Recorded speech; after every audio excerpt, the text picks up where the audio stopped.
there, welcome back to Books and Tea with Sarah. I'm yours truly, and today I'm drinking David's Tea Electric Lemonade while I talk to you about my thoughts on Geekerella by Ashley Poston and Since You've Been Gone by Morgan Matson. So I was going to do two separate reviews for these books, but then I realized that I didn't have enough to talk about to do them separately, so since they're both contemporary young adult reads, I decided to put them in the same video. So I'm going to start with Geekerella by Ashley Poston. Both of these reviews are going to be spoiler free, so you don't have to worry about that at all. Let's get started. So Geekerella is about a girl named Elle whose father passes away, and so she's stuck living with her stepmother and her stepsisters, who all resent her for the relationship that she shared with her father through a cult TV show called Starfield, which is a Star Trek-esque show that has been off air for several years. Elle runs a blog all about the show, and when Darian, the newest Hollywood heartthrob, is cast as the lead in the reboot movie for the show, she writes a very critical blog post that explodes all over the internet. Darian is secretly a fan of the show, but he can't say as much to protect his image that his agent has created for him, and he's afraid of the big shoes that he has to fill for the movie. After seeing all the criticism about his casting announcement, he decides to cancel his meet and greet at the Starfield convention called Excelsicon, which was actually co-founded by Elle's father. The phone number that he finds to contact the convention is actually a wrong number, but something about the person on the other end keeps him texting that person. As for my thoughts on the book, for the writing, I thought it was okay. It really wasn't that great, and it was very poorly edited. I actually kind of felt like it wasn't even edited. There were several grammatical errors throughout the book, and I felt like there were quite a few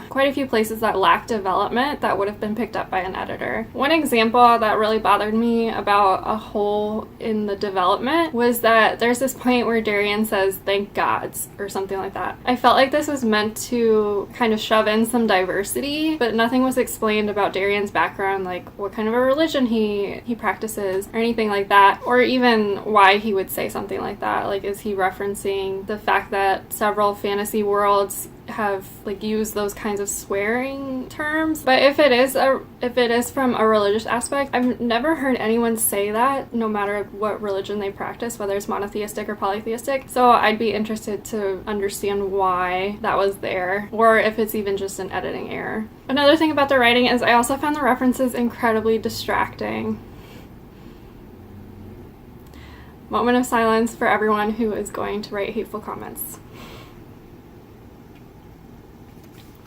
The thing about them is, I really appreciate what the author was trying to do, but she was too in your face about it, and the references were way too frequent. Some of the more subtle references I really enjoyed. For example, she used "have fun storming the castle," which I don't know if that felt more subtle because I know a lot of people won't get that one, or if it actually was subtle. Yeah, so basically I appreciated what Poston was trying to do. I just felt like she poorly executed her idea. Next, for the characters. I really enjoyed the characters for the most part, especially Sage. She was the only character that I really felt like was pretty complex. I did feel like some of the diversity was shoved in there. I think they developed the lesbian plotline a little bit more, which was appreciated, but it was kind of shoved in there that Darian was dark-skinned, and I also felt like Sage being homosexual was kind of shoved in there as well. But like I said, they did develop the homosexual part. It wasn't completely shoved in there, but it still felt like it was just there for brownie points. I mean, when I see diversity, I kind of expect it to be a lot more fleshed out than just saying that a character is dark-skinned or having a short cat fight about someone being a homosexual. Also, I was kind of bothered by the way Elle treated Cal. I just didn't feel like that was realistic, because literally every time Cal said anything to Elle, she was very nice, and so I kind of had trouble believing that Elle would live in this house with her for so long and not understand that she's not the same person as her sister. Finally, for the plot, this was definitely a redeeming aspect of the book for me. I felt like the plot was done pretty well. I really liked how Poston modernized the Cinderella story with the use of technology,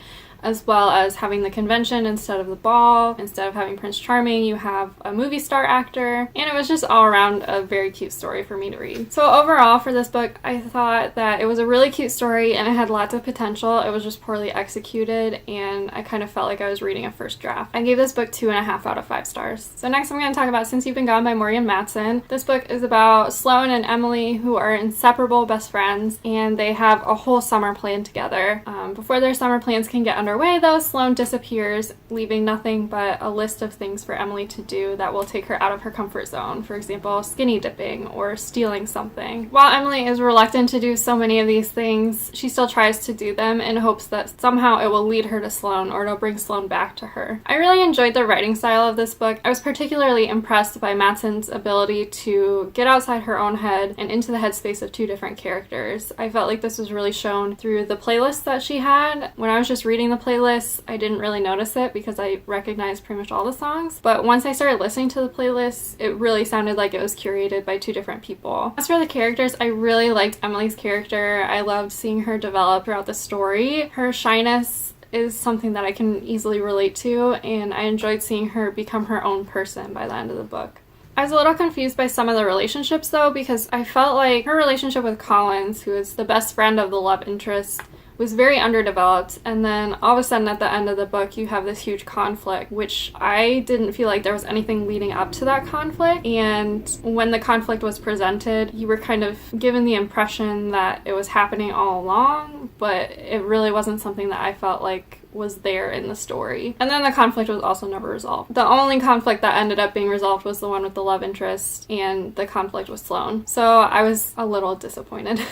I was also kind of disappointed that Emily never recognized the fact that Sloane was kind of a bad friend to her. She has all of these flashbacks, and these flashbacks kind of relate to each of the tasks that she has to do. And in these flashbacks, you're shown that Sloane really isn't that great of a friend to her. Yet Emily never recognizes that, and so that was kind of an underdeveloped storyline to me as well.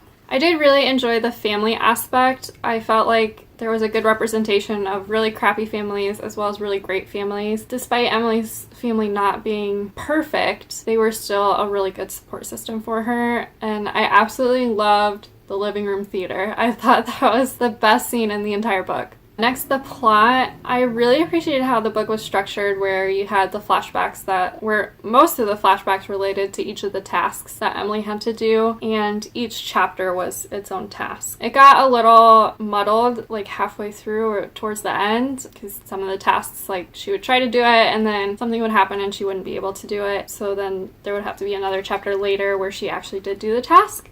But in general, it was just a really fun plot for me to follow, and I really enjoyed seeing the friendships that Emily developed along the way. I also felt like the romance plotline didn't take away from the rest of the story that had a lot more to do with friendship and things like that, so I really appreciated that, despite the fact that it's a contemporary book that's supposed to be about romance. So overall, this was a really cute contemporary that I enjoyed thoroughly, and it definitely has a few problems that I recognized, but that didn't take away from the fact that I read it in a very short period of time and really enjoyed it. I gave this book 5 out of 5 stars. So that concludes my thoughts on Geekerella by Ashley Poston and Since You've Been Gone by Morgan Matson. Let me know if you guys have read these books and what you thought of them down in the comments below. Thanks for watching. Subscribe if you want to see more bookish content from me. Until next time, I'll talk to you all in the comments. Bye!